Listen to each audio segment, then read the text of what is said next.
Got him, Amanda, thank you. Not the best, but it's what I could do. You could tell from 40 feet away I was sweating, right? Oh, not at all. Okay. Okay, we're going to call to order the regular city council meeting of June 28, 2021. Madam Clerk, the roll, please. Vixen, Yes. Salvia, Here. Albrecht, Present. Bavacqua, Here. Harrison, Here. Peterson, Here. Sage. Here. Thank you. Would you now please rise for the Pledge of Allegiance? I pledge allegiance To the flag of the United States of America and to the republic for which it stands, one nation, under God, indivisible, with liberty and justice for all.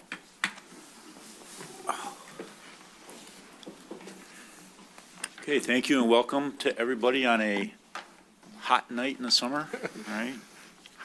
Hot time in the old town or something like that. That wasn't from Animal House, was it? Next, we're on to public comment, scheduled and non-scheduled presentations. Rachel, would you like to start out? Why don't you want to come on up here? All you guys, come on up. And just give your name and address for the record. Okay. Rachel Williams, 900 Oakwood Drive, apartment 169. As the chair of the City Beautiful Commission, we want to thank you for having us this evening, and also thank you to those who are able to help participate on our Dog and Butterfly Car Wash, July 17th, which will be held at City Hall. My co-chair, Melissa Bavacqua, has been wonderful in coordinating this. We're so appreciative for you guys coming out, washing some dogs, having fun. So we'd like to present you with t-shirts that you can wear that day, keep as a souvenir as well. Thank you. So pass those out? All right. I think you can't have an event anymore without a T-shirt, right? These were designed by Olivia Bavacqua. Oh, fantastic. Thank you. Thank you. Thank you, Mayor. Thank you very much. Thank you.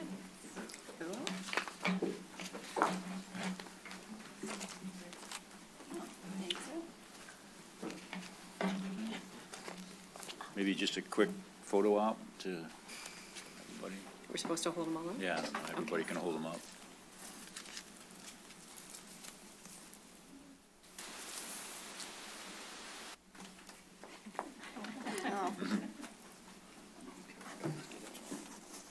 We'll get it on the TV cameras as well, Mayor. So. Thank you. Thank you, Rachel. Thank you for the work you guys are doing. Appreciate it. Okay, next on the public comment, we're going to go to Councilmember Bavacqua. Thank you, Mr. Mayor. Have an announcement today, kind of somewhat unexpected, but opportunity presented itself to myself and my wife Melissa, which is going to have us moving out of Rochester by July 26th. So unfortunately, I'm going to have to resign my position on council, and I just want to thank the residents who voted me in and allowed me to have this opportunity to serve for almost 4 years. It's a little bittersweet, but you know, we're looking forward, and we're happy to be having to make the choice, but it is difficult. So I've enjoyed working with all the council members over the years here, some that have left and some new ones. And really appreciate the opportunity to have made built the relationships with some folks that I know are going to last a lifetime. So that's about it. Thank you, and then you'll be here the next meeting as well. I got one more meeting that I'm eligible for, and then and that'll probably be the date of my resignation. I'll send a letter to the clerk. Okay. And maybe next meeting, we can all kind of say our farewells, if that's okay. So what I wanted to do now is so there is going to be an opening on our city council. The city charter says the city council has 60 days to appoint a new person. So the procedure that we're going to do in consultation with Blaine and the mayor pro tem and things is we're going to tonight announce that we have an opening, and people have 2 weeks till the next council meeting to submit an application to the city clerk, that they have an interest in being appointed to the city council spot. So they have 2 weeks to do that. We're going to put that on our city website. We're going to contact the press. We're going to spread the word as much as we can. So people will have 2 weeks to put their application in. Then that will get us to the first meeting in July. Then city council will have 2 weeks to look at those applications. You can contact people or not, whatever you choose to do, whatever council people choose to do. And then the first meeting in August, all people who have applied, who want to, can come and say a few words to the council to introduce themselves, and then the city council can do whatever the city council chooses to do. So that's the procedure that we're going to follow. That's kind of precedent, how we did it one time before, not that there's any, right way or wrong way. But 2 weeks to get an application into the city clerk, then 2 weeks after that for council people to contact the people. And of course, the people can contact city council people, of course, if they choose to. And then we'll have a decision, whatever that decision is. Mayor Pro Tem Salvia. Mayor, if you just want to clarify the term that potential Yes. appointment will be? Thank you. So this term will be only to fill Councilmember Bavacqua's term that is up in November. It is a very short appointment. I think before, when we appointed somebody, it was like a 2-year appointment, but this is only going to be until Councilmember Bavacqua's current term is up, and so this person would not serve past that unless that person got elected in the fall. So just so everybody knows, it is a short-term appointment. Okay? Your Honor, just to Madam be Clerk? clear, do you want us to create an application, or do persons just have to submit a letter of interest? So I'm sure I'll get that phone call of what application Yeah. do we want them to turn in? I guess I would just say a letter of interest and any information that they choose to submit. Okay, A resume or Okay. something. But again, submit a letter, but people can do what they want to do. correct, And okay. again, city council people can view that as they choose. Councilmember Peterson. Yes, thank you, Mayor. So, to the clerk, though, how does that work for the election to get on the ballot if they're going to? Yeah, well, I can answer that, or the city attorney.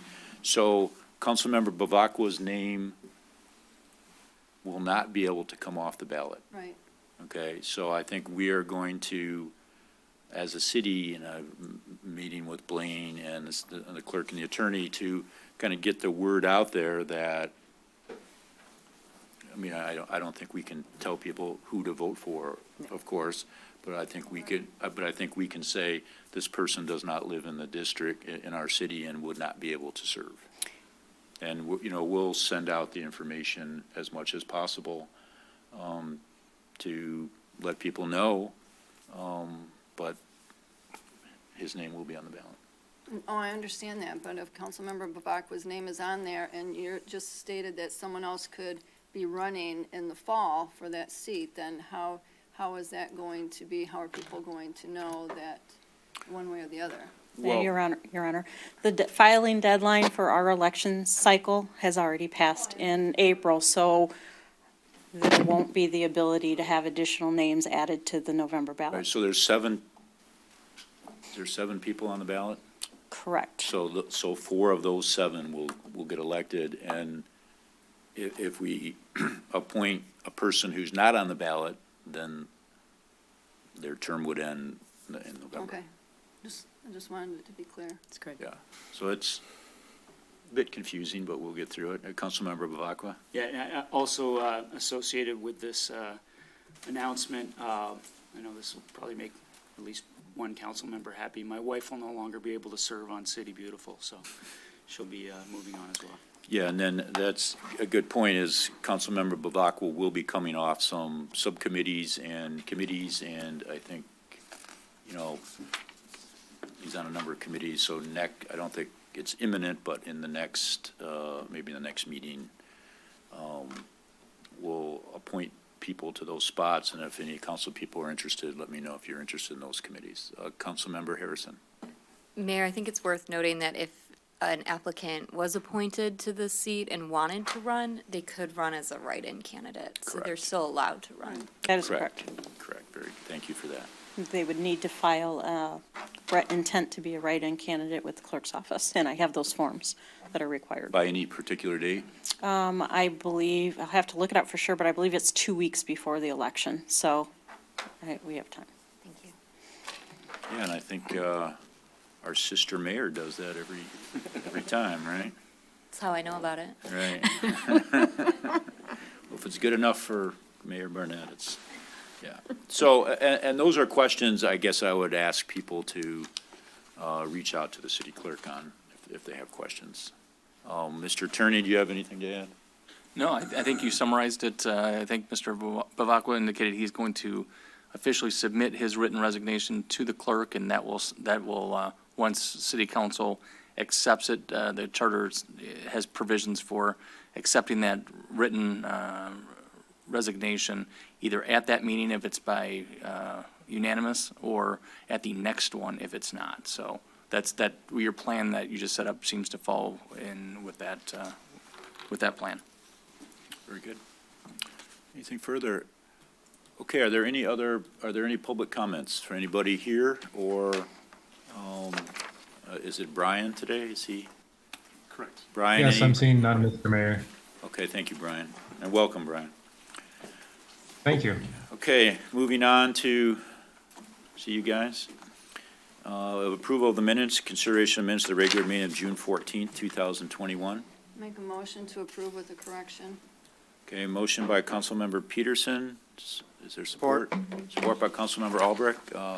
Councilmember, Yeah, and it's Peterson. simple, it's just, after our general miscellaneous announcements, just, announce the opening of the splash pads in Rochester Hills and Shelby, not in Oakland. Okay. okay, next is an approval of the consent Oh, agenda. Your Honor, vote. Gotta vote. Thank you. Madam Clerk, the roll, please. Vixen, Yes. Salvia, Yes. Albrecht, Yes. Bavacqua, Yes. Harrison, Yes. Peterson, Yes, Sage. Yes.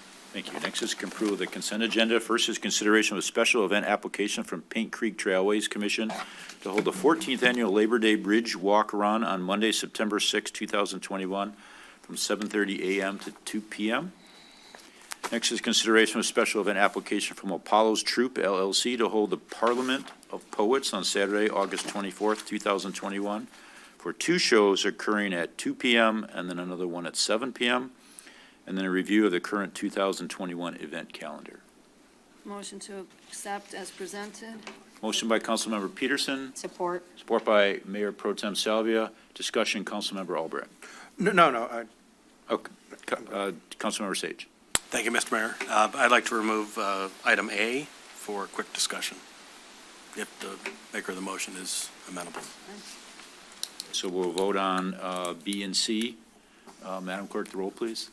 Vixen, Yes. Salvia, Yes. Albrecht, Yes. Bavacqua, Yes. Harrison, Yes. Peterson, Yes, Sage. Yes. Very good. Councilmember Sage.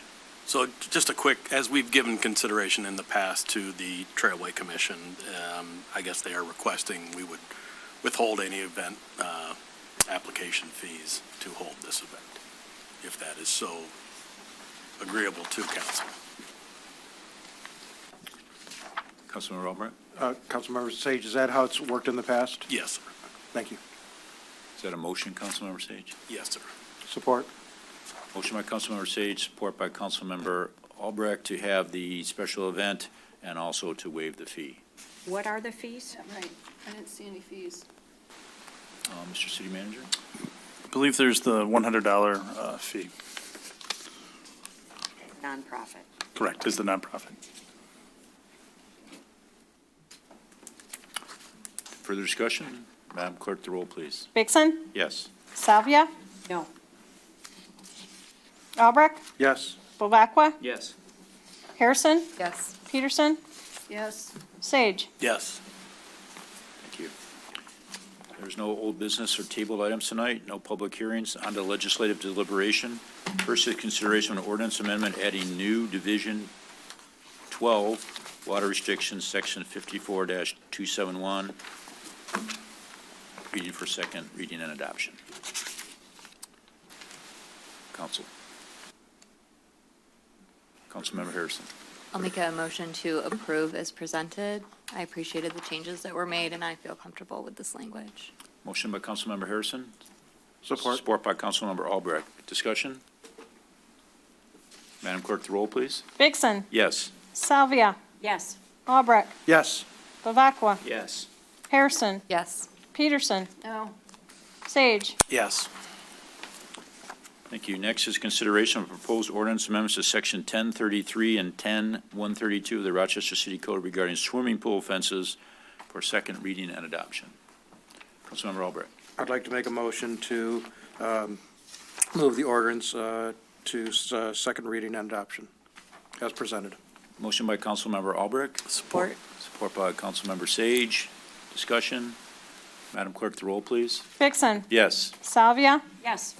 Albrecht, Yes. Bavacqua, Yes. Harrison, Yes. Peterson, No. Sage. Yes. Thank you. Now on to reports and regular businesses. This is a Public Works Building and Campus Report and Presentation. Mr. City Manager. Thank you, Mayor. We also have our engineer and architect from the project here as well. So I'll just provide a brief overview. And for those of you following along in our packet, it starts on page 40. And there are some additional attachments to that. So we started this journey back in October of 2019, and the construction work, other than any warranty work, has been completed over at the site. As a reminder, the city did do a bond, and that brought in $5,355,968.05.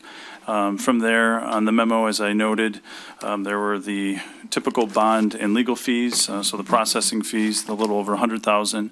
And then we've spent $4.656, $133.72. This number has been figured out by both our engineers and our finance department, and they both have concluded that. Staff, so our finance department worked with our engineers and administration and noted there is $132,734.69 of items to be reassigned. Staff felt, along with our finance department, again, as a reminder, our finance director's in the remote location, but he's here and available, that $132,734.69 should be reassigned. These were mainly the hoist lift and the air compressor component for the hoist that, although eligible for a bond, as we replace them on a schedule, they are typically put into the revolving equipment fund. And so that's where we're asking that to be reassigned. There are also just under another $5,000 of a few other items that, again, the engineers noted in their report as well to be reassigned. So the overall, once the bond fees and legal fees were paid, the Public Works project is subtracted out, and if council's in agreement with the reassigned component, that would leave $729,396.52 of bond funds remaining. And then with that, I guess Jason, our architect, actually can speak to the report that starts on page 42 and has some of the financial information that they went through. I will note that the budget overall for the Frank Rewald and Son is actually, I want to say 29,000 and change under budget. So we were successful in continuing to work through very difficult times during a pandemic to actually reach an overall number that is actually lower than which was requested and budgeted for. So Jason, if you want to step up to the podium. Want to just introduce yourself? Yeah, my name is Jason Arlo. I was the architect for the DPW project from Anderson, Exide, and Westrick. Are there any questions If for? anyone has, I'll Or did you want to say anything, or just? No, it was it was a great team to work with. Everyone from the DPW staff to city to Rewald and Sons. It was in my eyes, a very successful project, and I was proud to be part of that team. So, thank you. Thank you. Councilmember Albrecht. Jason, again, great job. Thank you. And quarterbacking this, and Rewald and Sons for getting this done, in city administration and everybody. When it's, I know the poor soil conditions, we got the reports throughout the thing that was costing us additional money. As an engineer or architect or engineering, is there any way to know that's going to happen in the future? I know we do core soil samples and stuff like that. How did that just sneak up on us, I guess? Yeah, we do soil borings. One thing that we did run into was some footings, a lot of buried footings that, and to be quite honest with you, you could do a boring here, but the footing could be right over here. So it's just, we do our best to do the borings, but you still run into things a lot. And we did hit quite a few foundations that were buried there that we just didn't know about. Again, that's not a criticism. For Understood. future No, I'm projects, just I saying, wanted yeah, to no know problem. Yeah, how we Lucille can could avoid probably that. speak a little bit more about the soils too, so. Good yeah. evening. I just want to add one thing. For the soils reports, it tells you there is contamination, but does not quantify it for you till you start excavating and you know the volume of the dirt that you need to remove. So that's why we run You into. could just start digging and just have to Yeah. keep digging and digging until you find where it stops sometimes. Thank you. Thank you. Councilmember Bavacqua. On future projects, is there not ground penetrating radar that could be possibly used to determine whether there might be structures that you would run into, like foundations? I have never personally done that on a project, but yes, we could certainly look into that in the future, yes. Yeah, because if we knew in advance that there might be something there, the cost of whatever that analysis would probably be well worth it. Something to consider. Thank you, okay. Yeah. Thank you. Further questions? Councilmember Peterson. Yes, for the city manager. So this project was brought before us, though, this is regarding the reassignment of to the revolving equipment fund. So, but this project was brought to us to have that, the hoist as part of the project. So why did we not talk about that earlier on, that would be moved into the revolving equipment fund? Yep, so in consultation with both our finance department, our auditors, and going through to look to see that we're going to put those pieces of equipment back and replace them, the bond will be up. We won't have money, we have to spend it in a certain amount of time. The appropriate place for it to be is really out of our revolving equipment fund.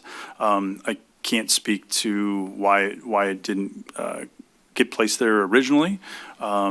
That's where our previous Public Works Director felt it was easiest to come out of. It was an eligible and still is an eligible expense from the bond. However, going forward, the bond those funds will not be there 20, 25 years when these pieces of equipment need to be replaced. So kind of like the furniture, right? So No, my the next, I'm sorry, the furniture? next question is,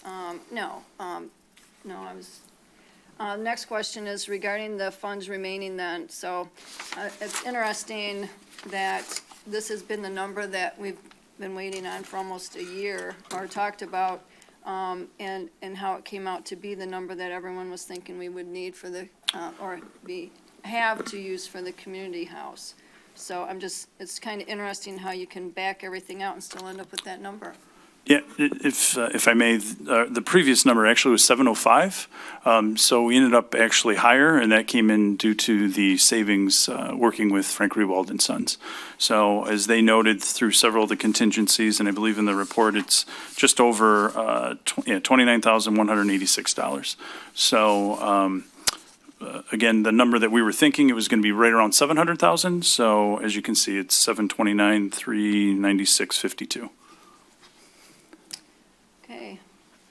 I just hope that next time that we have a project, though, that we dissect it a little bit better and actually have finance in from the very beginning, so we're not waiting a year to see where we're out at, and then have things that are being backed out of it and reassigned. I just don't like seeing the reassignment of dollars. To me, it's like we're hiding costs that were actually there. And it would be nice to see the breakdown of the amount of the processing of that bond and how much we actually paid in legal fees. 100,000. No, I mean the breakdown of what, because there's two things, and there's two things stated there, so. I don't know, just for future, I think that would be good. Don't disagree. It's actually recommendation number 4, which I gave to council previously, that any projects that are over 100,000, that either the finance director or assistant finance director will be assigned to work with the director on those projects. So finance will be tied in from the get-go for any project that's over 100,000. But where do we come up with the 100,000, if I may, Mayor? Sure, yeah, talking with our finance department as well as our auditors, 100,000 is, I guess, a customary threshold. Okay, how does that conflict with what you're allowed to approve at the city manager level? Yep, so my authority currently is at 15,000. I believe it was around 2016 that there is a cost of inflation amount. So I would actually have to work with finance to tell you exactly. It might be maybe 16.1 or something like that at this point. But 100,000 is way over my authority. And so when we would come in with a project, I would be presenting to council and say, all right, either Marcy in this case or Anthony would be assigned to a project. So this one we estimated to be about 4.6 million, way over the 100,000 threshold that I'm recommending. Okay, so my next question is on that reassignment of that 137 to the more appropriate account, you have it broken down by equipment, sewer, and general funds. So how were you going to specifically do that? I would like to know where the 137 will end up going. Sure, a specific breakdown, I would have to work with finance, but there's certain things that are only, so for sewer, it has to be tied in specifically for sewer, there's restrictions, it's an enterprise fund. For the equipment, it is actually the 3 pieces of equipment, so it's the hoist and the air compressor and I believe a smaller hoist. So there's those 3 pieces of equipment. I'd be happy to send to council, or if Anthony can actually pull it up through the finance records, he might be able to do that while we're continuing to talk. No, that's fine, we can have it at the next meeting. I would just like to see the breakdown. Sure. Okay, thank you. Thank you, and thank you for the work, and I think this was a good project, and it was way overdue, so I think that's something good that our council and previous council have done. So good work on that. Thank you. Mr. Mayor. Mayor Pro Tem Salvia. So Finance Director Maggio, can you give us a current status of the capital equipment fund? Because I believe the biggest piece is coming from there. I can pull up those report here, sure. Okay, because I just want to know the status of the fund, and then I'd like to make a motion to accept this final report from AEW and authorize the Finance Department to reassign the 137,612.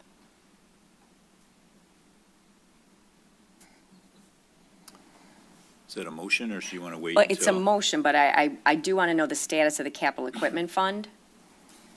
I'll support the motion. And I will have that for you. It's running the report right now. I will have that in like 30 seconds here. Okay, so I have a motion by the Mayor Pro Tem, support by Councilmember Peterson, and then we'll wait for Anthony. Luckily, with our new BSNA software, this is not a 2-week process. It's, as Anthony said, about 30 seconds for the software to actually run the report. A little bit faster. So we'll be right at around 300,000 left is the balance in the account with the changes. Thank you.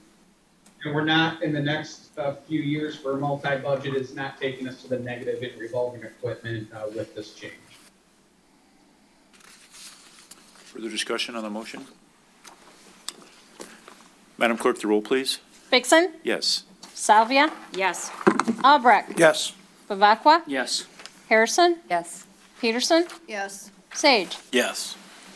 Very good, thank you. Next is a follow-up on the tree removal request at 1591 Stoney Creek Drive.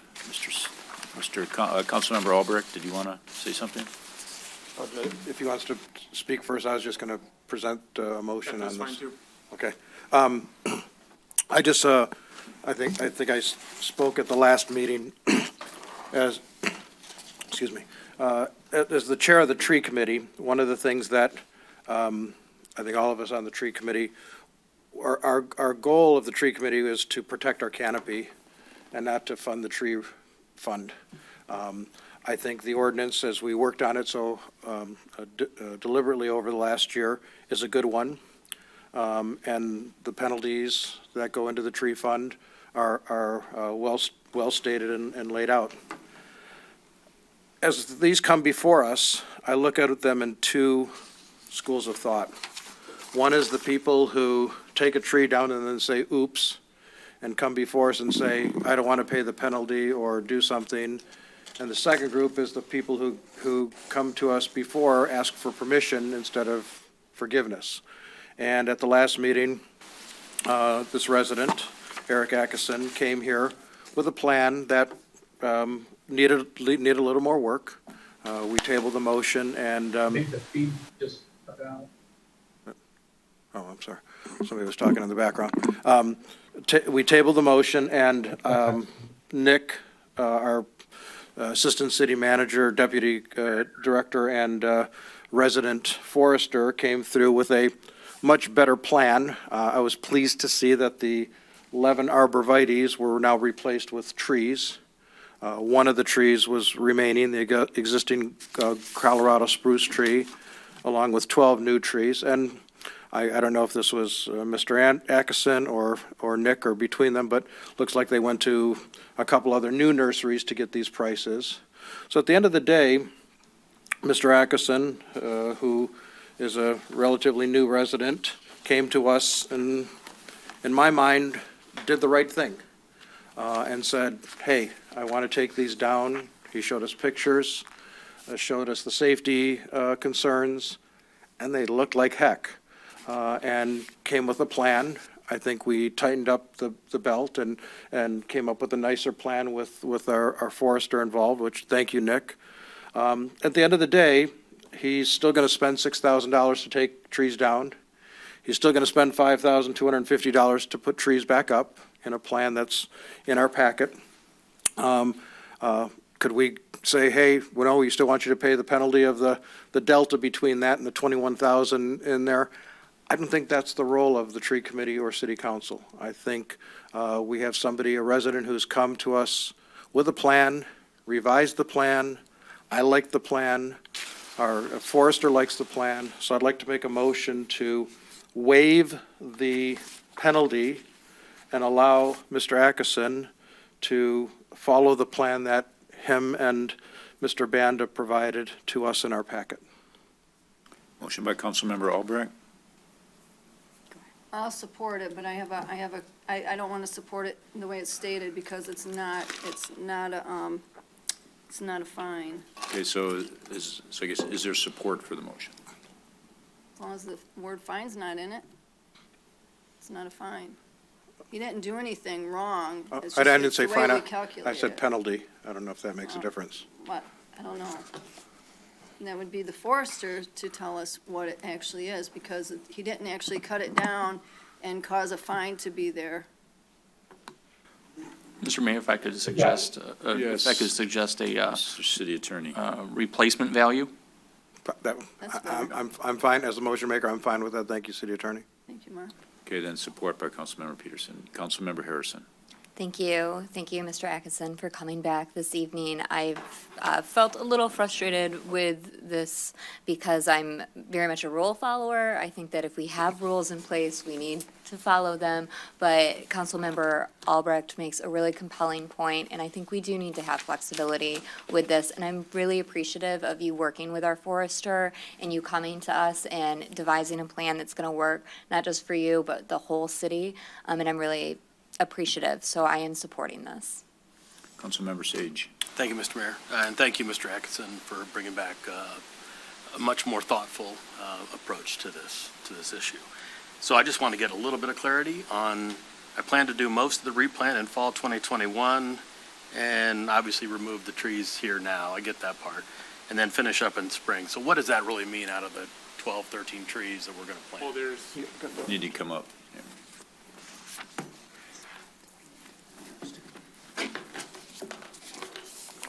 So yeah, working with the Sherman Nursery, based on Nick Banda's recommendation, I was told after conversations with them over the phone that believe it's the Cleveland pear tree And I think there was one more that they highly recommended that you do when they're dormant, so like plant them in the spring, otherwise they have a very low success rate of you plant them and they're probably gonna die within 6 months.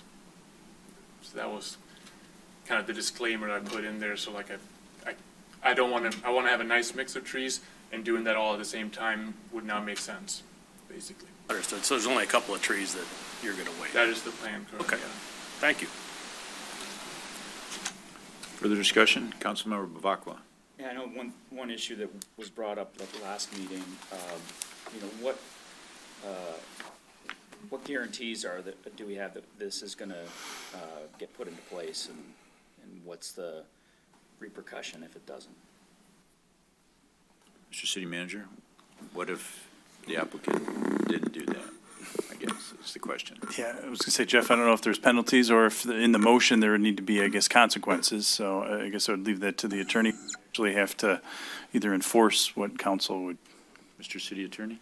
So this obviously is a matter of discretion for city council to grant this. And so I would suggest that the motion, if it's to grant the waiver as requested with following this plan, I would suggest if the plan isn't followed as represented by the property owner, then the waiver would still be back on the table. And if the motion would reflect that, I think that would maybe give the minutes a little bit more clarity. Yeah, I guess my thought would have been that, you know, in the event that this isn't done in a timely manner, the full penalty, the delta, as you spoke of, would be in play. However, that's worded within the motion. I'll amend the motion just to state that we'll do a waiver of the tree replacement value, not penalty, as long as the plan as presented is completed by spring 2022.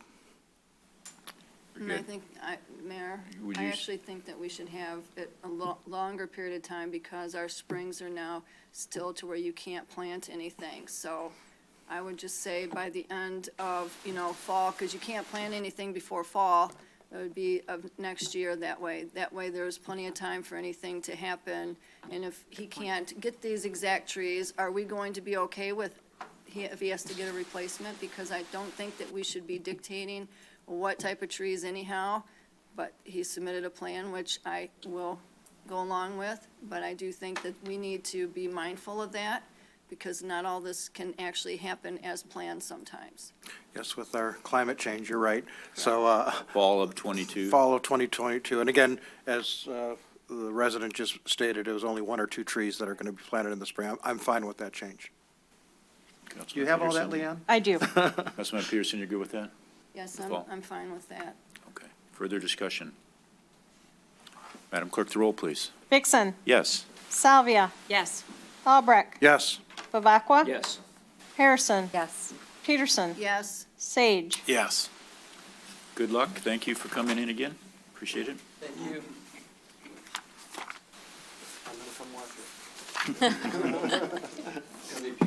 It will be Right, beautiful. thank you. I'm there. Okay, next is a discussion. May Councilmember Peterson? yes. So regarding this, though, so I would like careful consideration given to anyone who comes before us anymore, because right now we're walking a very slippery slope regarding what we're telling people to do. And I think that you're going to have to be mindful as council people moving forward that everyone needs to be treated the same way, no matter who comes before us now with whatever, because we have gone way off from where we were. And in this case, it's very understandable. So in the world that I live in, we have people that come to this community every day, and every community around us that has trees in their yards. And, we are not being good stewards of letting the public know exactly what our rules are. Because if you don't live here, no one goes online to check out a website to find out something about a tree.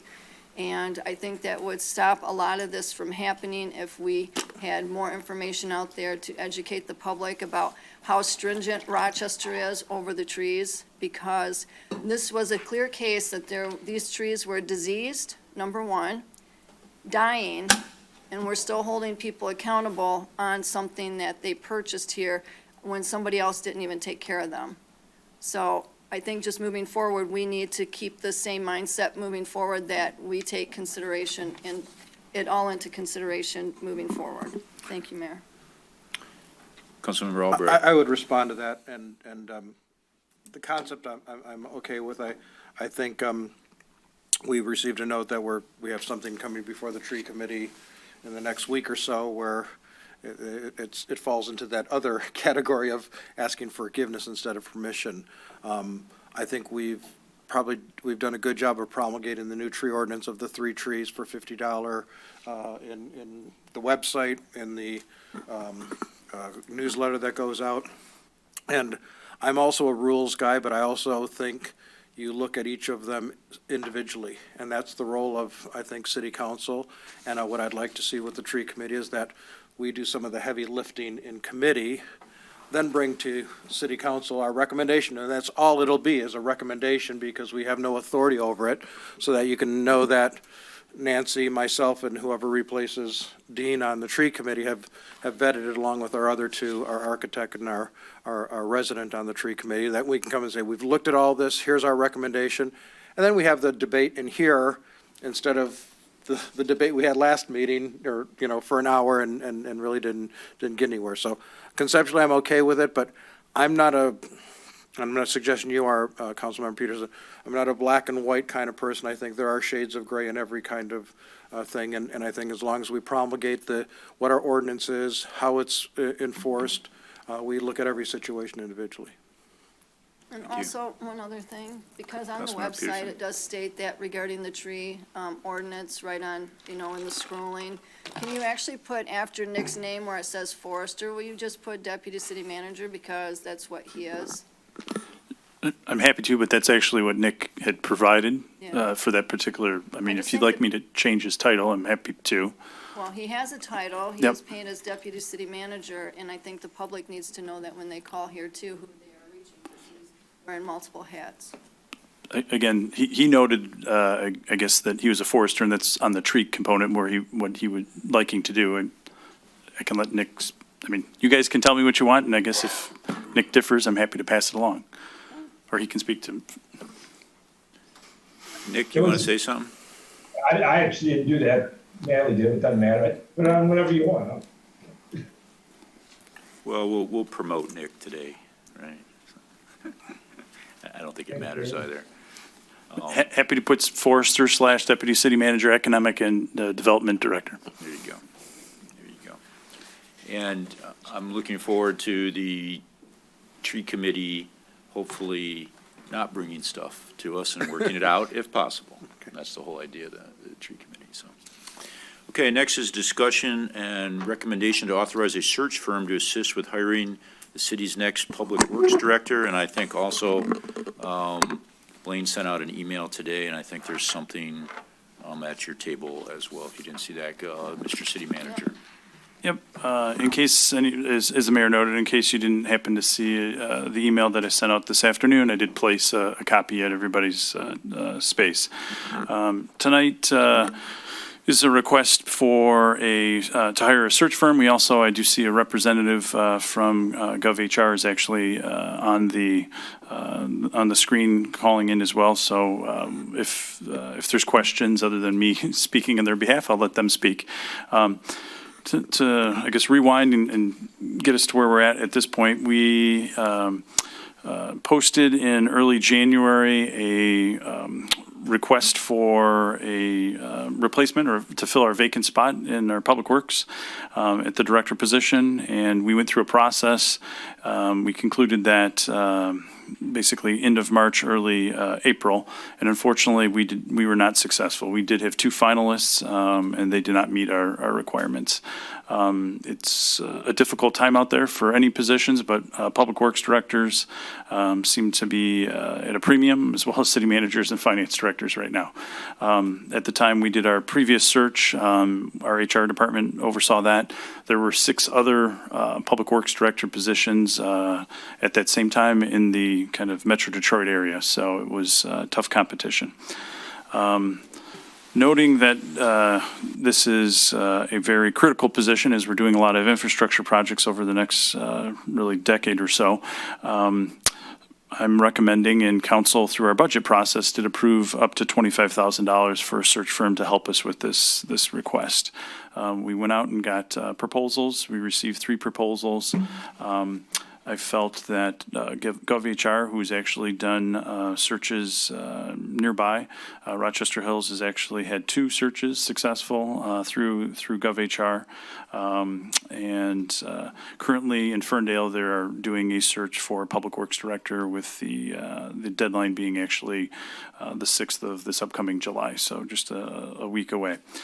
There might be some candidates, quite frankly, that don't match specifically to that community that could be a match for us. So I felt that's also a valuable thing to note.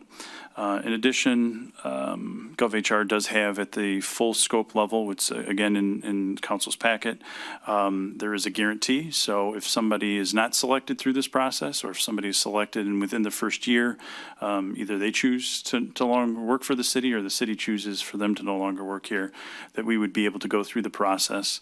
And then there's just the minimal cost of the advertising fees and potentially any fees to get a candidate here.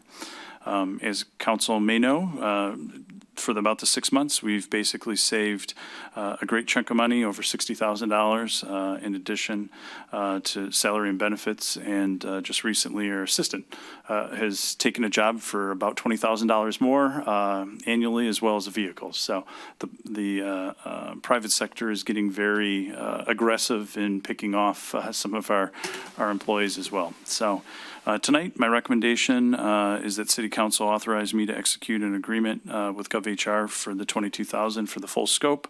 That packet is in here with the different options and the things, and Ms. McKay is available to speak if there's questions as well. Council. Councilmember Peterson? So, well, I'm just, I don't know, I'm just disappointed, because to me, we haven't saved any money with not having somebody. We've actually spent more money, because having to start all over again. First off, I would like to know, what are the requirements that we're actually looking for? Because, I mean, we've had many people come before the city to do this, and, you know, here we are just going to, and I thought we already started this process early on. I know we had to wait till the new budget, but what are we really looking for? Because I can't see why we have such a turnaround in this community, and it's not because other people are offering more money. We've had some of the best workers here for so many years, and things have been going very well. And I see that we have, even administratively, have people who, you know, are not meeting whatever the requirements are of the city now. But we never had a problem. I think one of the biggest things is we've changed some of these job descriptions, and it's not just on this one here, on some others. And I think that the expectations are different than what we're letting people know about. And I just think that with, you know, we have a horrible reputation out there, from what I hear, about not being able to keep, you know, good employees here. And I think that we really need to look at what is really causing this as a community, because we can't afford, the DPW director is one of the most important pieces in our community. And we've actually been without one. And we've had them on staff. We said that we were going to help them get to where they needed to go, and all of a sudden, they're all just disappearing and flying off. So I think that council is owed really an explanation as to what's really happening at the administration level to cause this horrible turnover. If I may, Mayor. So I don't disagree. 6 public works directors were here before I even started in the last 10 years and are no longer here. Since I was here, there's been 3 others. One was already, you know, working through a process, and unfortunately, that director didn't work out either. We've since updated the job description. That is included in, it would be in this one as well, to be posted and included in the materials. Again, I'm happy to get that to council. It's been actually in the last advertisements that we've gone through. With our last director, we did promote from within, so it was an assistant director that actually, after I want to say 17 months with us, was promoted up to the director spot after doing it for an interim part. And from a pandemic to not having an assistant to having some other issues, and actually being on a plan, we weren't able to get there. And so with the last two, I'm happy to get into the specifics that I can publicly share. The one prior to that chose to go back into the engineering field, and again, that was her choice. She submitted her resignation, and as far as I know, I've seen her publicly out there is doing well.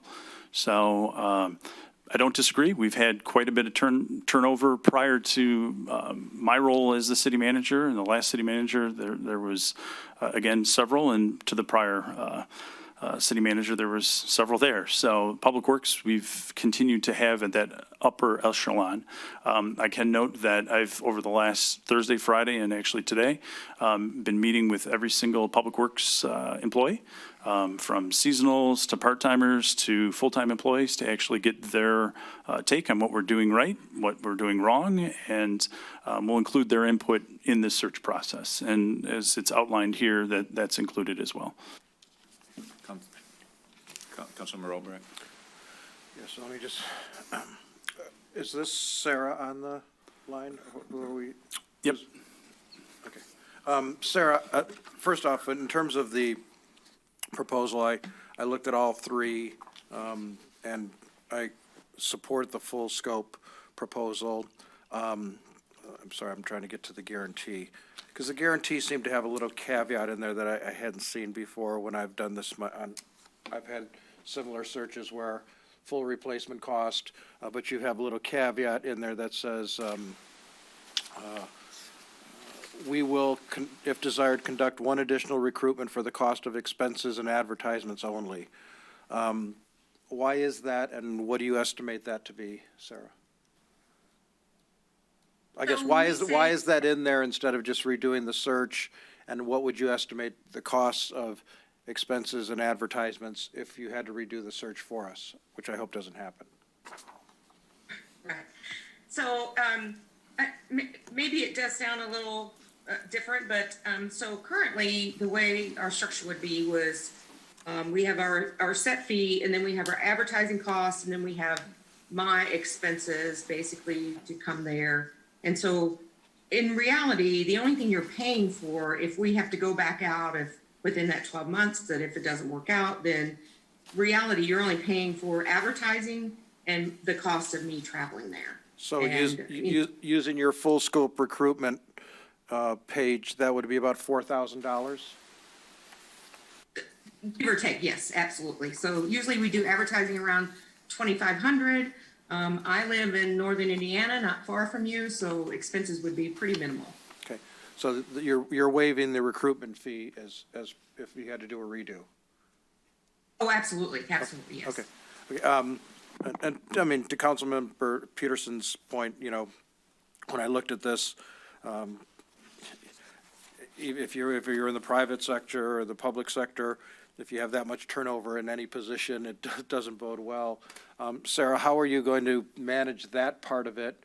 I don't know what Ferndale's situation is, and I know you can't speak of that. That's an active job you're working on. But how are you going to address the fact that we've had this turnover in the position, and how this is going to be different? Well, I think one of the things that we pride ourselves on at GovHR is, first of all, getting to know the community. And that means, in lack of a better term, the good, the bad, the ugly, as we like to say. And so we want to know what's going on there, what's happened in the past, what that means for the future, if anything, and being able to be honest with the candidates for them to know that. And as your city manager pointed out earlier, public works directors and finance directors are the toughest roles that we recruit for currently, because There are two roles that within the private sector can make, in all honesty, a lot more money doing what they do. And so we compete for public works directors with engineering firms, especially if there's a PE required for it. And so that's the reality. The one thing I will say is that beyond additional expenses, we stay through you till we find somebody. And so if we go through a first round of interviews, the city manager, the council decides not really anybody in there, we go back out and we continue to do that with really just the cost of advertising as an additional expense to us. And so we continue that process, and and I'm not going to sugarcoat it by any means. We've had it happen in the last year. We've had it not happen in the last year because this is the toughest that we do. And as a former public works director, I can understand why it is a tough role. Do you want a job? Yeah, that's what I was saying. Want a job? Just a couple points. Rochester is a lot nicer than northern Indiana, so we can recruit you right now. Seriously, I so agree. just for the public, this is a retained search, a third up front, a third, versus a contingency search. So they're going to stay in it till we get a person. And then secondly, will you advise us on what the market is paying in terms of salaries? We have Councilmember Peterson is a realtor and can tell us how houses are spiking up by the minute, you put it up for one and it sells for something else. I assume the same kind of things happen with public works directors. If you're paying them X, it's now X plus 10,000 or 20,000. Are you going to provide that guidance to our city manager and us? We will, absolutely. Once I've met with your city manager and we've determined, what qualifications, what the benefits are and what the salary would be, we would go back and unfortunately, we do a lot of work in Michigan. And so we have some pretty good salary survey numbers. And obviously I would look at that and then explain to him if we should look at adjusting that or however that case would be. Okay. Mayor, I'd like to make a motion to recommend that City Council authorizes the city manager to execute the attached agreement with GovHR for $22,000 as presented. Motion by Councilmember Albrecht, Support. support by the Mayor Pro Tem, And- Mayor Pro Tem Salvia. Thank you, and I would just like to acknowledge that this is a very challenging job market for anyone looking to fill a position, whether it be a server at one of our local restaurants or a DPW director. So I think this scope of work that has been laid out and council is looking to authorize, I think it's what we need as a city, and I really hope we get a great fit for our city for this position because it's very critical. Thank you. Councilmember Sage. Thank you, Mr. Mayor. I, too, am very comfortable with the proposal that's been given to us. And I think we have an advantage. Maybe you can clarify for me. Did you just place a director of public works in Ferndale? I know they're working on it. You're working on it? In the process. Okay. Well, that helps us with some of the questions you had, Councilmember Oliver. So, thank you. Councilmember Peterson. Yes, thank you, Mayor. So I'm not going to support this at all because I don't think that's what our issue is. And one day it will come out what the issue is. So until then, I'm not spending any money to have us end up in the same boat we are right now today. Thank you. Thank you. I would just like to say I do support this, and there has been a difficult history in the DPW department, but I will say the other department heads have all been here for a long time. Most of our employees have been here a long time, so I believe this is a good place to work. Yes, we have had a lot of turnover in the DPW thing, and that, is a issue that we have to address. But I think in general, this is a good place to work, a good place to live. So, Councilmember Albrecht. I mentioned this to City Manager Wing, and I'll default to the city attorney and you, Mayor, but, in my consulting practice, I've been doing this for 40 years. If there's anything I can do without impeding my role as a city council member, I would do that pro bono, just to add another set of eyes and ears. But again, if that's an issue, I understand that, and I have full confidence in Blaine and the department heads that they'll do a great job, but anything I can do to help, I would throw that in my hat in the ring. And I think we're all, this is obviously a key position in our city, so I think we all understand that. Councilmember Bavacqua. Yeah, I just want to say, happy that we have HR professional on council. Sometimes things align that way, and appreciate his perspective on this, and we'll be happy to support the motion. Very good. Madam Clerk, the roll, please. Vixen, Yes. Salvia, Yes. Albrecht, Yes. Bavacqua, Yes. Harrison, Yes. Peterson, Nope. Sage. Yes. Thank you, and we wish you well and look forward to meeting with you and get this done as soon as possible. Yes, thank you for the opportunity, Mayor. Appreciate it. Thank you. Good luck. Okay, next, we have is the city manager's request for compensatory time payout in the amount of $2,036.36. We have done this in previous years, and this is in the city manager's contract. Move to approve. Motion by Mayor Pro Tem Salvia, Support. support by Councilmember Sage. Discussion? Councilmember Harrison. Thank you. I would just like to add that I'm very appreciative of our city manager's hard work. I understand that you have to, take these additional hours sometimes, but I think it's really important to remember to, take care of yourself and your family. And ideally, you would be working your hours that you're supposed to work and not all these extras. So to please keep that, in mind in the future, and thank you for all that you do for our city. Work, something, balance? Something. Something. Madam Clerk, the roll, please. Vixen, Yes. Salvia, Yes. Albrecht, Yes. Bavacqua, Yes. Harrison, Yes. Peterson, Nope. Yes. Yes. Sage. Next is a discussion authorization to implement a road overlay on South Street in the amount not to exceed $300,000. Mr. City Manager. Thank you. I also have our Public Works Superintendent off in the corner there next to the city attorney as well to answer some questions. And I do want to acknowledge and thank Jason for getting several of the proposals that we're going to be discussing tonight. We're fortunate actually to get two proposals that are under the $300,000 amount. Both vendors actually have agreed to the same cost. However, one vendor actually can do the work following some of our other work, so right away. What we're talking about, and the reason why we're talking about it, is we're currently doing a water project down on South Street. However, as we had to explore, we had to go into the road more frequently. The directional drilling, as council I think has become familiar now that we've done so much infrastructure work, actually goes underneath, and so you're not disturbing the road. And as South Street is a very busy road with semi-trucks and heavy traffic, that was the recommended from both our engineers from DLZ as well as our previous two public works directors that worked on this project, and I also concurred. I still concur that that was the best way to go about this project, and I'll note that we currently don't have $3 million to reconstruct South Street.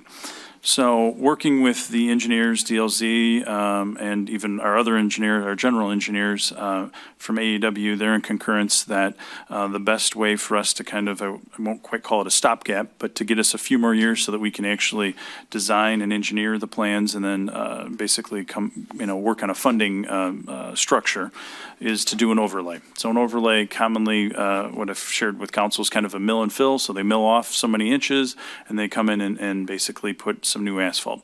Typically that's maybe 2.5, maybe 3. However, due to the weight of the semi-trucks and the traffic, we're talking about 5 inches of new asphalt. So based on the pricing, quite honestly, I was impressed that both of the two vendors came in under $300,000. As their proposals came in, I want to say around 270 and change, but there were several, I'll call them asterisks, as they're unknown with roads. And since we have a structure that is starting to fail through our PASER ratings, there's probably going to be certain areas that we're going to have to do a little bit more. So tonight I'm recommending and requesting an amount not to exceed $300,000 to go to Boeing Paving Inc. For the 5 inches of asphalt roadway to do the overlay on South Street.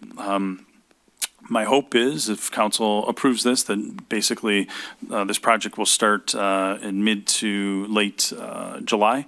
Again, as we're finishing up the South Street water component here quite quickly, and it would be better to actually have a vendor come in and do this overlay right away so that the road doesn't continue to deteriorate. And I don't know, Jason, if you had anything else to add, and if you did, you'd need to pop up to the podium.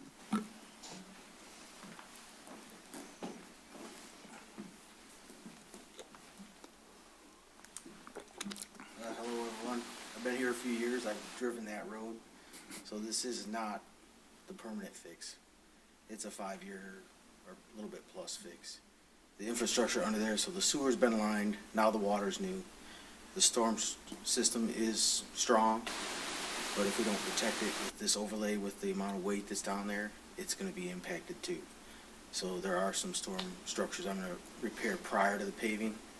So that's why we chose Bowen. They have a little bit more flexibility with working with us, getting those repairs, and working with the business owners because they've been impacted a lot. So we want to try, probably do half, then do the other half, and then it'll be done. The only other thing I would add is, now that I've been also the acting public works director, I've been able to work with finance, and again, a big thanks to Anthony and Marcy, along with our public works, both superintendent and foreman, to actually find in our current budget the $300,000 that would be necessary to complete this project. So this is using existing funds, so I'm not asking to go into reserves. This isn't an emergency. However, I'm seeking approval now so that Anthony, actually before the end of this fiscal year ends, we can actually carry that money over and get this project done right away in July.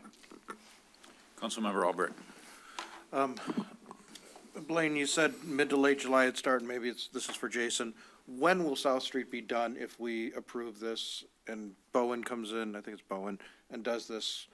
Because I know the people cutting through there, the businesses, they've been putting up with this. When will we have a fully functional South Street for residents and businesses? I would say the end of July, confidently, because I have some internal repairs that I'm going to do, and then some contractual repairs in the current budget that I'm going to do, so that when they come in, it's going to look like a nice road when we're done. Thank you. I'll just put an asterisk. There's weather. We've been getting a lot of rain, so, maybe plus or minus a week there. But, I think we can do the majority of the work this July. Mayor Pro Tem Salvia. Yes, so I have a few questions on the asterisk. So one asterisk is no striping in this price. So who's going to do the striping and what's an approximate cost? Yep, so we actually currently do our striping through 2 different cooperatives, and I think actually we have some plans. So our hope is actually, to get this done right away, and then we could actually do it. Jason, I don't know if you kind of have an idea per foot of linear foot. So if you actually look at that section of road, there is no crosswalks, there is no stop bars. They've not been there for years. So we're talking a few $100s for some stop bars. And I have the Oakland County Road Commission under contract right now doing some longitudinal striping. They already did the stop bar and crosswalk, but he said he's happy to bring them back. So you're talking a few $100s. It's not. And I think we can coordinate that actually with the ones that we just did some sidewalk repairs and some crosswalks here behind City Hall going into the municipal park. So if we can time all this at the same time, the contractor that's on currently, we'd be able to pull them in. So. Okay, so how about the traffic control? It says no traffic control. So who does the traffic control? So the DPW is actually providing that. Okay, so our seasonal workers? I'm personally going to walk business to business to ask them to exit opposite directions for that day, so that, because it's going to be really hot, that thickness of asphalt is going to be softer for a little longer. So to try to light duty, so that's why they're doing it in 2 lifts, 2.5, and then 2.5, and then it should be good. And again, for asphalt, it's actually drivable fairly quickly compared to concrete that needs to cure for 6 to 8 days, depending on the weather. So we do have signboards that as this project's been going on, our water foreman's been knocking on everybody's doors, and I think everybody now has Corey's cell number as well. So we're quite familiar with the businesses and the few residents that are down there. Right, Okay, sorry, one more question. This normally would come to infrastructure first, but because of the timeliness of this, that's why, sorry, I got all these questions. So the curbs. So I know we're not doing any curb repair, but what will the edges look like? Does the asphalt go all the way to the edge, or is it concrete? No, the curbs are actually gonna remain. They're gonna mill in front of the existing curbs. There's about 8 storm structures that I'm gonna repair that will have new pieces of curb in front of them. So then the rest of it will come into line and it'll look the best it can be for what it is. So it'll match right up to, so when you're milling down, you're gonna actually get down the 5 inches and it will match up to the current existing concrete. As Jason was noting, the storm structure, so when the water's running off, we wanna make sure that those are substantially reinforced right now. Some of them have dropped due to the failing, ground around them, and as water's rushed on the sides and around it, started to degrade the actual storm structures. Councilmember Harrison? Thank you, Mayor. Understanding that this is a 5-year solution to a complete reconstruction of the road, is this $300,000 investment to buy us another 5 years for this, overhaul, the most fiscally responsible decision? So the original plan and reconstruction is about 3 million plus now because of the cost going up. So to give you an idea, the other section that we've done the same thing to like this is from the swim club up Bloomer Road up to the bluffs. That is a 5-inch full depth, high tensile strength asphalt. And it's holding together very well, but there's no trucks on it. So, I mean, minorly, and like we might ask buyers and other trucks to go that way while we're doing this project. And they do on occasion go that way because it's faster to get to there. It's holding up very well.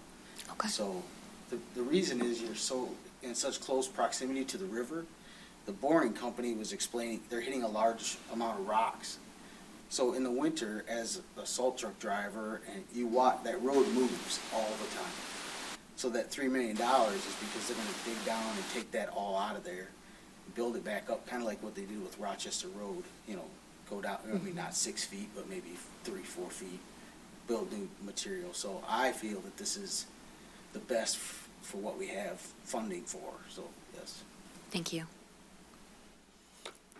Councilmember Peterson? Yes, thank you. So the other item on here, though, because I do know a thing about this, if stone is needed, it's going to be additional. When are we going to know if the additional stone may be needed? So I actually worked with the contractor and told him I have a stock of that, and for the amount of possibilities, I'm going to supply it at no charge. Okay, awesome, thanks. Is there Motion to approve? motion by Councilmember Peterson, Support. support by the Mayor Pro Tem Salvia. Discussion? Yep. One Councilmember other. Peterson? Okay, so how, just so we don't end up having a lot of trucks and everything, how soon until Chief Financial Credit Union is done? Are they going to impact that being done sooner? Actually, just met with them today, and most of their work is on site. They've already connected to the discharge for the storm, which is already in place, so no road impact there. They're looking at plans that were approved by AEW, and AEW's working with their engineers, and so it's just on-site work right now. There's nothing coming down to South Street. All right, well, I trust her, so we're good. Further discussion? Yeah, I'd just like to say, I think we're all hearing a lot of issues from the people who live there and drive through there. So to Councilmember Harrison, of course you want to do the whole thing, the $3 million, but we don't have that. And this is kind of like what we did at Letica. I think it's worked out, and I think it's necessary. So I will support this. Madam Clerk, the roll, please. Vixen, Yes. Salvia, Yes. Albrecht, Yes. Bavacqua, Yes. Harrison, Yes. Peterson, Yes. Sage. Yes. Thank you. Now on to reports of the various boards and commissions. First, a report from the Pink Creek Trailway Commission. Councilmember Sage. Thank you, Mr. Mayor. So it's been a little bit over a year that we've been working on a wayfinding signage project, and I think we're getting very close to where the commission will be able to present something to council. Probably will go on a bit of a tour with all 4 of the municipalities and help everybody understand what our vision is for the trail itself, and we look forward to presenting that to you in the very near future. Very good. I'd just like to say the last couple of days, it's been extremely hot on the trail. I know that's not your responsibility. Next is a report from the Downtown Development Authority. Councilmember Peterson? You can have that one, Mayor. Okay. We had a report about the sidewalks. A lot of the sidewalks in downtown are getting repaired. And so I think all the ones that were kind of hazards have been taken care of. All the summer programs, it looks like, are on, so that's a good thing. You know, again, assuming that, you know, COVID stays down, all the programs are on. There's a whole list of them, which is great. And then Nick provided a update, which he gave here at council, on all the kind of the new businesses coming into town and things. And it looks, you know, I think it's something to brag about, is that during the pandemic, you know, our vacancies and stuff have stayed very, very small. And then we also had a presentation from the director of Oakland County Downtowns came in and kind of said that, you know, some of the programming that they have in the future, and again, they think that Rochester is, you know, one of their shining stars. So it was all very positive at that meeting. Nick, did you have anything else? No, sir, I think that's a good report. Thank you, Nick. Mayor Pro Tem Salvia. Mayor, I just had a question. On the agenda, it says that there was also some discussion on the donor wall, and I recently had someone ask about the donor wall and what is it, what's the purpose, so kind of prompted just to have a little more awareness on that. Okay, Nick, do you want to take that? I know Mr. LaPuma, or Councilmember Albrecht. I will gladly Yeah. take that one. The donor wall is in the pocket park that we put up right by the parking structure, and it was originally branded something else, and we did not have a good kickoff in terms of advertising it. There's 3 levels of donors, I think 5,000, 3,000, and 2,000. Correct me if I'm wrong, Nick, but you can put plaques up there. And we Tony LaPuma took over from the prior person who had put up the wall, who was on the DDA. So I didn't see the DDA meeting, but I'm sure the conversation was, how do we get more plaques up there? If you go by the donor wall. I was just looking for an update from the DDA on that. Yeah, there's probably like 8 plaques up there, and we continue to advertise it to get. Maybe Nick could answer? Yeah.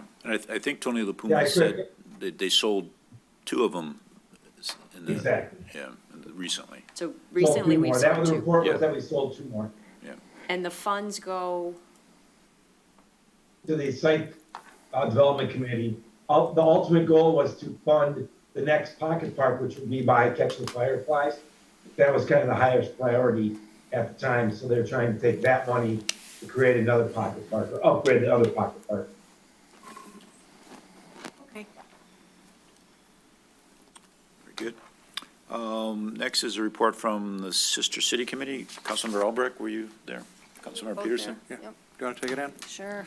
It was a very good meeting, though, and came up with some things that I left it. I was going to email the city manager, but I figured if we just did it public, then he can take notes for it. It was discussed that we should, Rochester and Rochester Hills would like to know what local agreements we have amongst each other that we take part in, not just the tri-county, the tri-party agreements, but all the other, any other agreements that we have where we help out in any different thing like police, fire. They don't have anything listed to where we work together on these things, and so we want to start being really inclusive together, knowing, so we can save money, et cetera. The other thing, that biggest thing was to reduce the cost, hopefully in the future on that. Also, we would like to, we talked about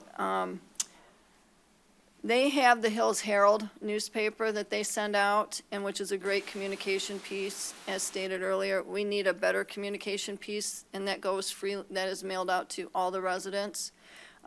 Just kind of like our newsletter, but there's more information in there to where they can talk about everything that's actually happening. Have a calendar events that we would like our calendar events to be shared with them, so we can be all on the same page knowing what's happening.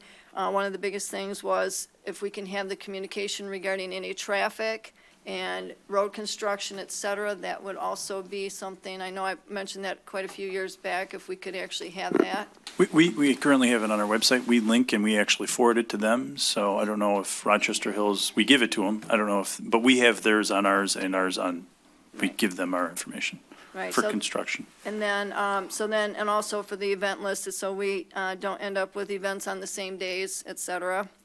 One of the other things that they had discussed at a prior meeting that we did talk about again was the Memorial Day celebration, okay?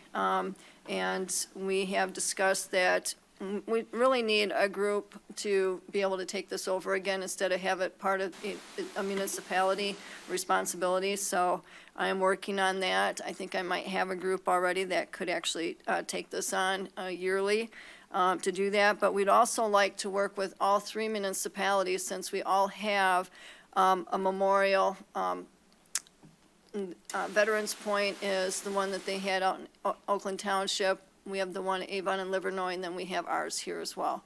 And if we can work with all the municipalities to kind of set something up to when we do it, everyone can go and see all of them in one day if we actually work together in the future on that, because we all are pretty inclusive altogether. And also, what was the process for the cross-sharing of information that we have with Rochester Hills? And I'm trying to think.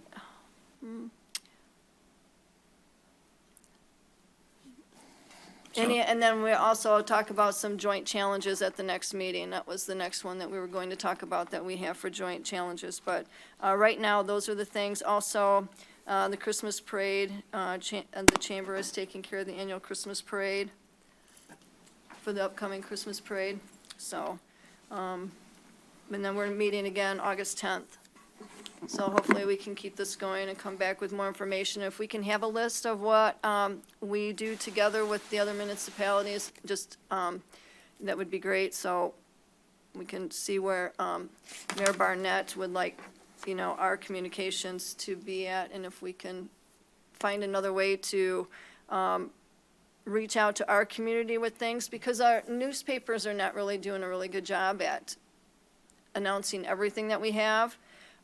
And they feel that their Hills Herald has done a really good job for that all these years that they've had that.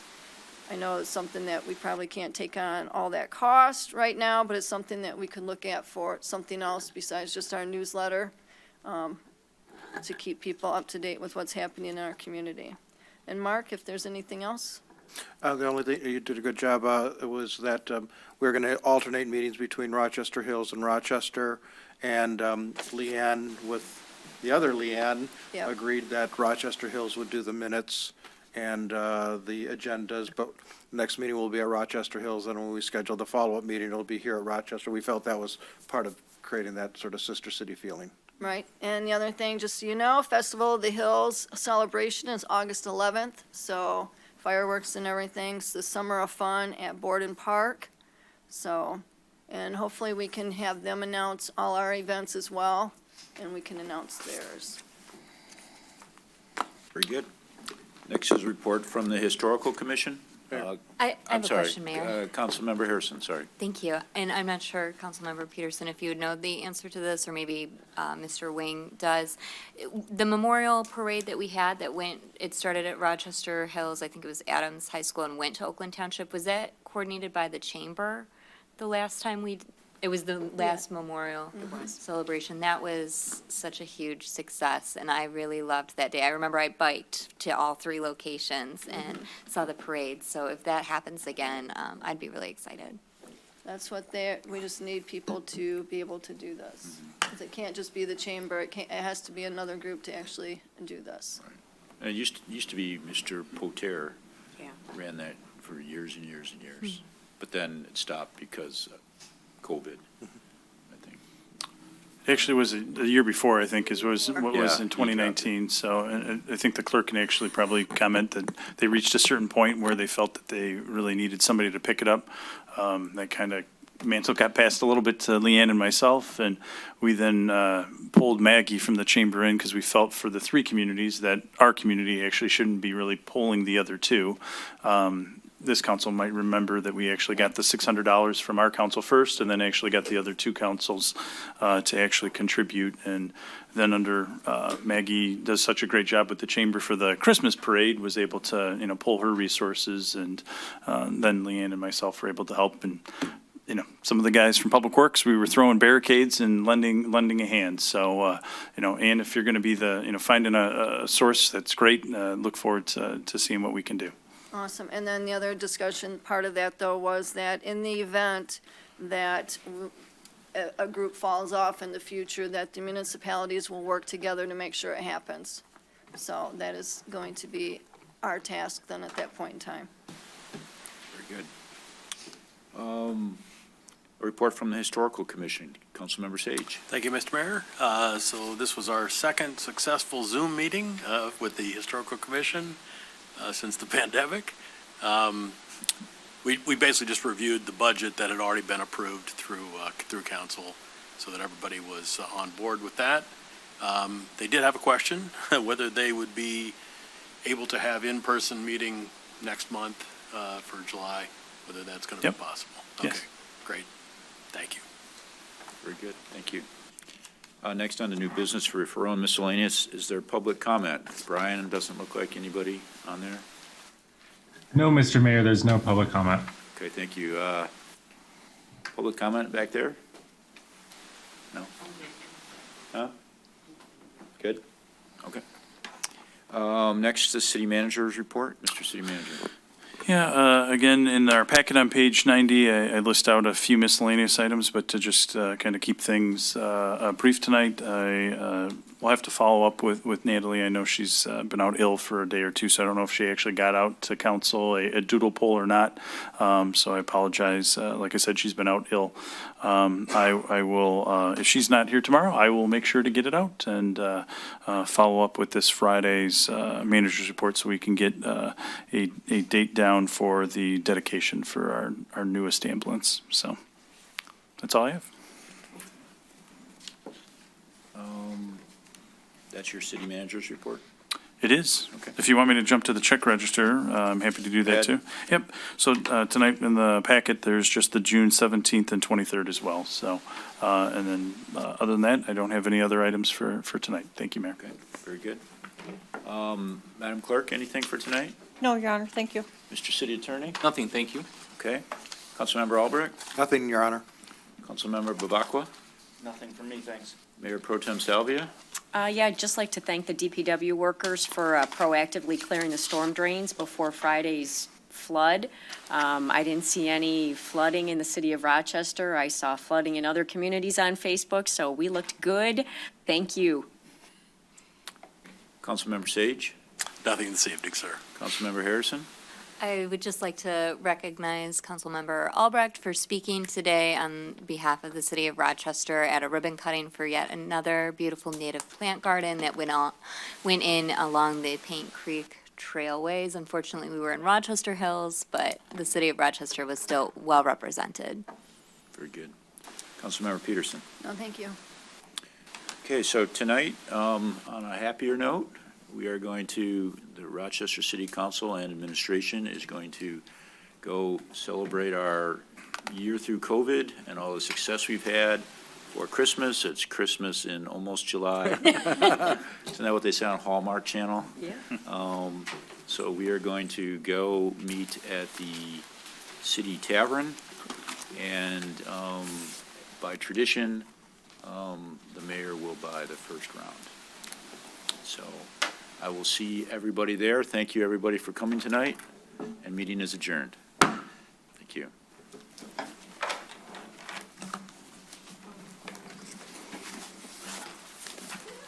Is it raining? Is it raining?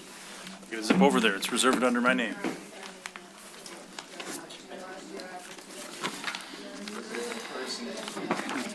Miserable. Thank you.